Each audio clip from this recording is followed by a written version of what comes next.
Hey guys, Slickfish Wizard again. You all know what time it is. Let's get right down to UFC 114, Rampage versus Evans, or Rashad, or all that stuff. First, let me start by saying I'm really glad I didn't put any money down on this card because I would have gotten like every single fight wrong. You know, I picked Amir Sadallah. Let me see. Hold on. Waylon Lowe, Quentin Jackson, Dan Miller, Todd Duffy, Antonio Rodrigo Nogueira, but he ended up winning. We'll talk about that in a couple seconds. And Diego Sanchez to all win, but none of them ended up winning. So it was a really tough night last night. Pretty decent card overall. I have to say, not the best UFC. I don't think the main event quite lived up to the hype of all the trash talking and all of the rivalry and, you know, Ultimate Fighter season emotions that were in it, but that's how it goes. So from the top, Quentin Rampage Jackson, aka Mr. T, on the new A-Team movie, against Sugar Rashad Evans. These two guys didn't like each other a whole lot, and I thought Quentin Jackson had what it took to win. I thought he was going to be the bigger fighter. He would have the tougher chin, and because we all know Rashad Evans has been tagged before, but I have to say, Rashad Evans looked really good. He ended up winning the unanimous decision. Similar to the Thiago Silva fight, Quentin Jackson came close to finishing off Rashad Evans, but by the time that they had gotten to the third round and the final round, Quentin Jackson was just too tired to really do anything. You know, he had worn himself out with trying to defend Rashad Evans' takedown attempts the entire time, because a lot of this fight was up against the cage with Quentin Jackson trying hard not to get taken down by Rashad Evans, because Rashad Evans was the smaller fighter, but his takedowns looked good, landed a big right at the start of the fight, or maybe it was a left, I don't know, but the Buffalo Wild Wings was too crowded, so I got a chance to check this out at Hooters. We were standing all outside watching the monitors from the dining deck, for those of you who wanted to know, and so yeah, now we're probably going to see either Rashad Evans versus Shogun Rua for the light heavyweight title. I hope Shogun wins that one, but that's another review altogether. What's next for Quentin Jackson? Maybe put him against Lyoto Machida, or what's his name? Maybe against someone else. Jackson looked slower, he looked more tentative. I think there was a bit of ring rust, and that's what happens when, I guess, you take a break from the UFC to make a movie.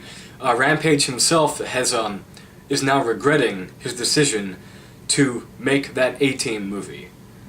I don't know if I'm going to see it, though. So, but it's very good. Rashad Evans says that he's glad that he got this fight over with, and I would agree with him there. Alright, so, you know, he handled his thing. Next one, Bisping versus Dan Miller. I had a feeling this would go this way. I don't know what Dan Miller is really doing. He didn't try for a takedown attempt until the third round. I had images of how BJ Penn didn't try to take down Frank Edgar at all in his fight, or use that jiu-jitsu, but you know, his style played right into Bisping's game. Bisping looked really good. You know, he landed lots of great combinations, faked, moved a lot, looked light on his feet, as usual. This is a good win for Bisping. Dan Miller, he's probably cut from the UFC right now, but does Dan Miller want to go out there to fight, or does he want to spar? Because several times, you know, he was just coming forward with his hands like this, and Bisping would just go, you know, 1, 2, get him, stuff like that. Bisping looked good. He was looking to redeem himself from his loss to Vanderlei Silva. There were times where I think Bisping could have used more dirty boxing up against the cage and all that stuff, but still, it was a good one. Next one, Todd Duffy versus Mike Russow. Wow. This fight would have been on that DVD of the biggest ultimate comebacks, I guarantee you. I picked Todd Duffy before this fight because, well, you know, because I felt like I had to pick him. I had no idea who the Mike Russow guy is, but now I do.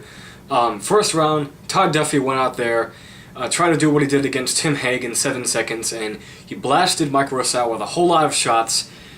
He never really rocked him with them, but he was doing all sorts of damage. Mike Russow must have one hell of a chin.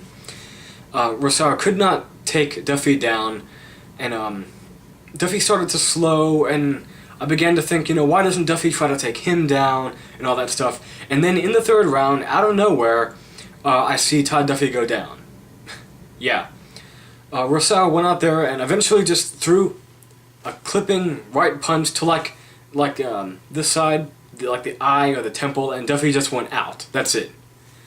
Man, I don't think anyone would have expected the fight to turn like that. So, is Todd Duffy overhyped?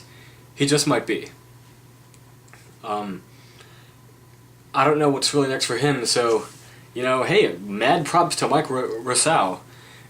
This was a pretty bad thing to happen to Todd Duffy, though. He looks so good, and it's a crazy sport. You can look really good in one fight, but not in the second one. Not in another fight, because,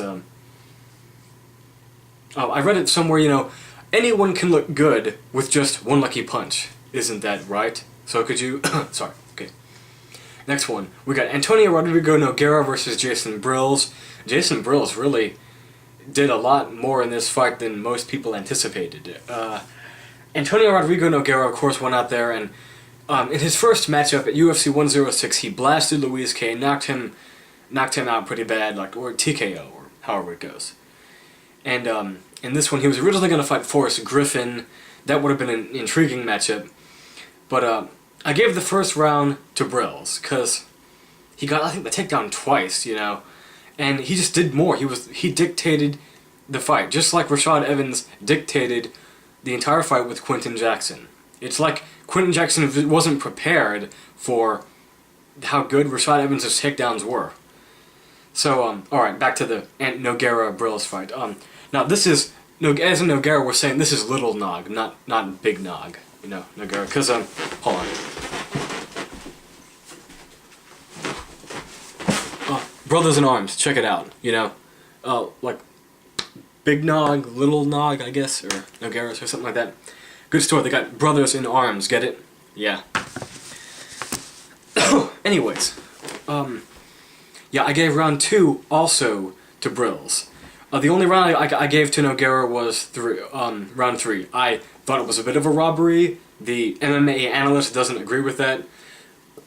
I think Brills, by the time the fight was over, he'd won over the crowd. There was booing, like when Nogueira was, his name was announced. I was surprised too. I thought that in the second round, Brills grabbed a tight hold of a guillotine choke that looked like it was on the verge of finishing the fight. I have a feeling Nogueira wasn't going to tap out. He used a couple of beautiful sweeps to get out, of the guillotine chokes that I got to try sometime, but I'm not a black belt in jiu-jitsu like he is. But yeah, Nogueira ended up winning the split decision, and that's how it goes, I guess. Maybe Nogueira took Brills a bit too lightly? Okay, final fight. John Hathaway and Diego Sanchez. Oh my gosh.